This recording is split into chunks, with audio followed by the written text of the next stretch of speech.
here on 17. This is off to the east of Route 17. Just a little pullover. I'm not sure if you can see in the background, it's pretty hazy today.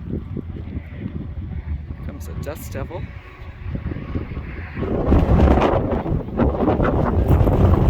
Anyway, over there, if you can see this little bit of brown, that is sand dunes. It's a national park, I believe. A little further north up there is where I'm headed to Crestone. So there's the sand dunes, that light brown along the mountain. And over here is Sisnajani. I say it wrong, but it's the Navajo door to the east as part of their creation story. If you look at it from the side, it looks like a man laying down. If you look at it from the top, it looks like a woman with water coming out of well. I don't think I need to explain that to you. So a lot of rich history here. Those mountains are referred to as the Sangre de Cristo, which means the blood of Christ. The valley historically was a place of respite with the hot springs and all of that. The Ute, the Hopi, the Lakota would come down. The Dene came over here, part of their sacred lands, and now it's very much agricultural. This is the other side. I forgot that there was another side, but the sheep have been a huge part of the valley. They still are. Really, it's one of the roadblocks you run into in this part of Colorado, the San Luis Valley. So there is a gator farm here. Those are potatoes. Colorado gators. You can go play with the alligators. I guess there was one, Happy Gilmore. One of the gators is famous for being on that show or in that movie. I don't even know. But anyway, as far as agriculture goes, because of the high elevation here, there's a lot more nutrition in the food that gets produced here. The hay has much higher protein content. The potatoes are just amazing. And they grow some interesting varieties. The Peruvian purples are my favorite, but they've become a national sought after thing, and so we don't get them very often here in the valley, even though we produce them here. You know, it's the same with the hay. Texas buys up a lot of the hay because of the higher nutrition value. So anyway, I guess that's progress.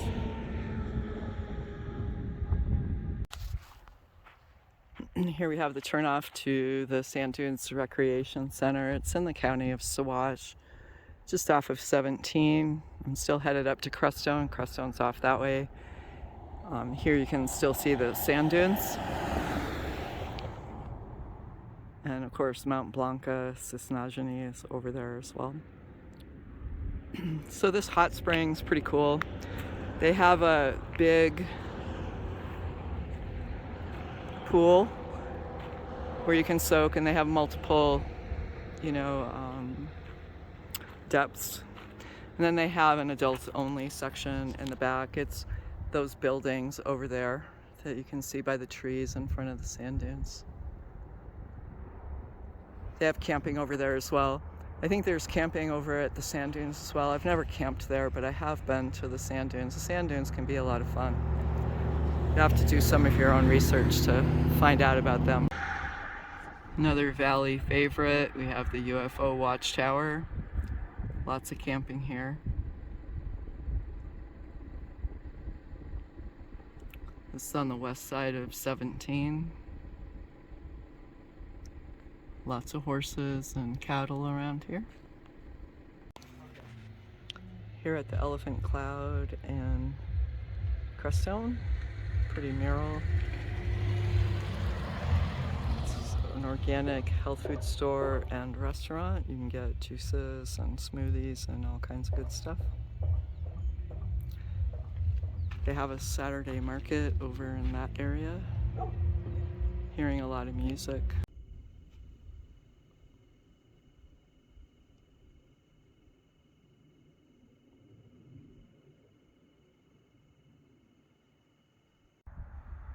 So I saw this cute rig here in Crestone, Colorado.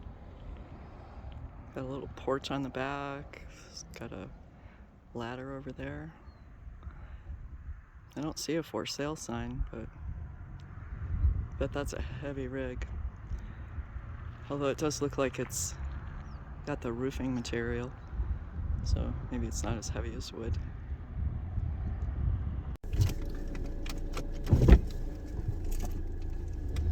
Okay, so I'm here in Crestone, Colorado. Crestone's off to the right.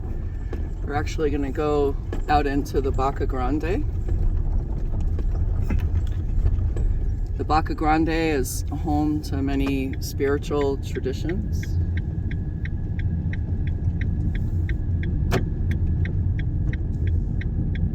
The Dalai Lama has been here. Other Rinpoches.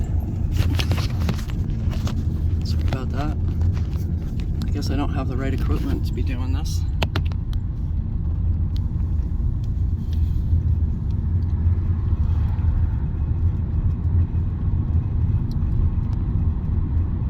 So welcome to the Baca Grande.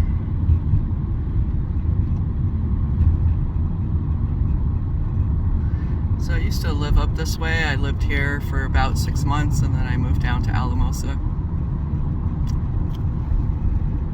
A friend of mine had moved here and he and his wife were having a baby and she asked me to come help her. She was from Belgium, so she needed that extra help because her family wasn't around. Her mom did come to visit eventually, but traveling internationally, can always be a challenge. So I lived up that way, Baca Grande Way.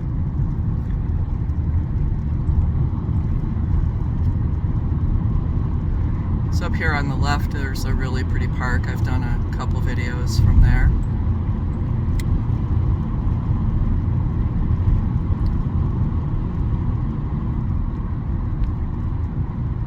It's a great place to walk dogs. There's a creek that goes through.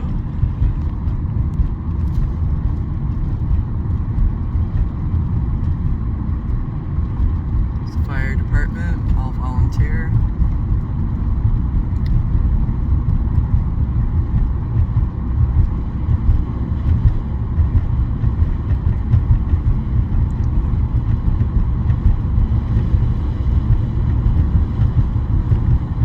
A lot of these houses weren't here when I lived here. Crestone's known for its alternative building practices. And I did help build a house that was made out of a Quonset hut. She was very proud of the fact that she paid $15 an hour, but the catch was she would sit down and talk for hours and only pay you for 2. So it actually worked out to about $5 an hour, and she couldn't understand why she couldn't keep help. So I think I worked for her for about a week, just making $30 a day in a very expensive area. Just didn't cut it. Over here on the right, there used to be the Carmelite Monastery. They also have the stables down there. It's a very beautiful church. I'm not sure if it's still open. And this is one of the newer places.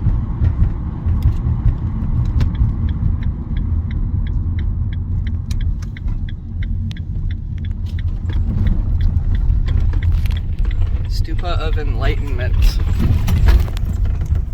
Pretty rough road. They have a retreat center here too.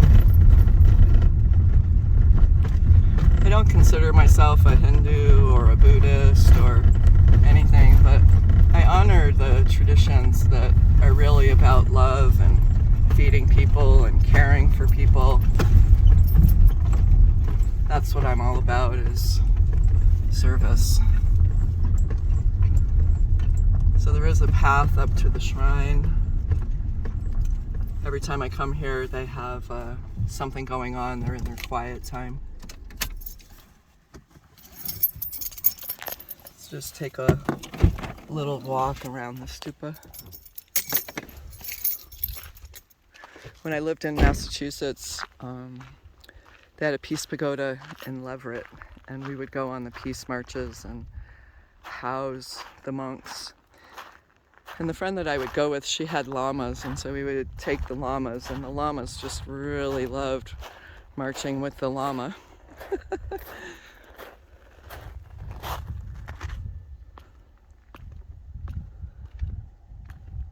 So all the flags. There's a little explanation.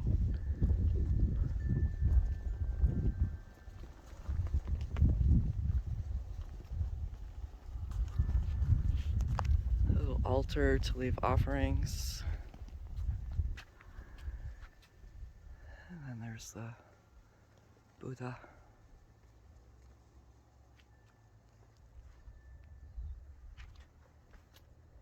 I'm not sure if I can get far enough away to get a good picture with the flags. But today's the full moon. So I am going to a ceremony up at Haidakande Ashram. But stopping here. I did do a little fire ceremony last night, and I burned a bunch of my hair.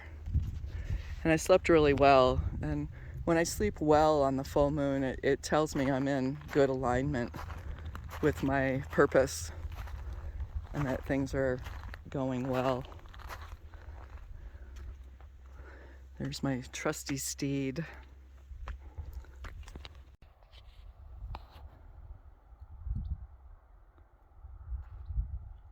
Another piece of my history here in Crestone is the first year that I was out here, we had the youth peace journey.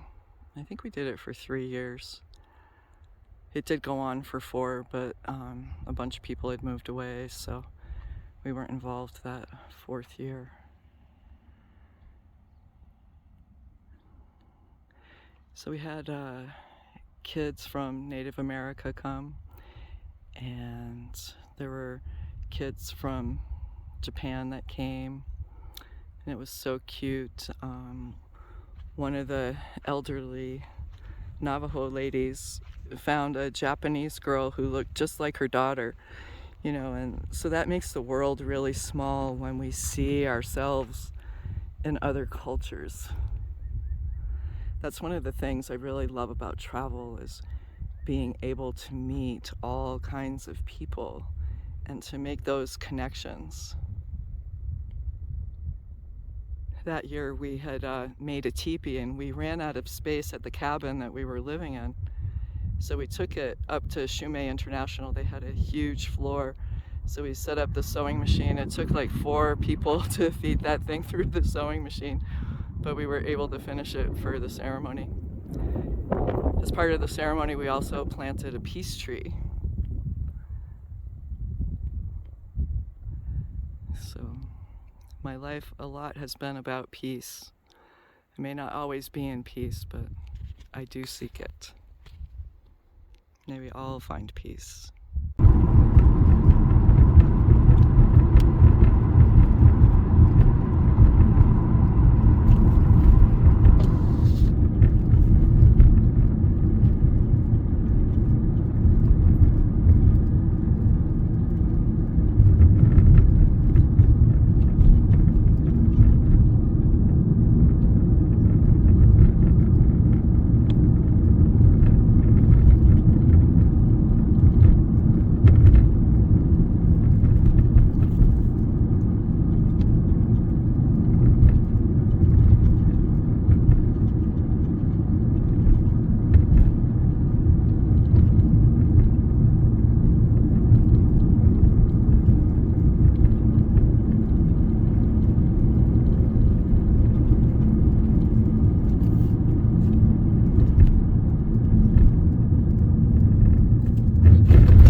Well, this is my destination, Haidakanda Universal Ashram. It's just a view of the valley.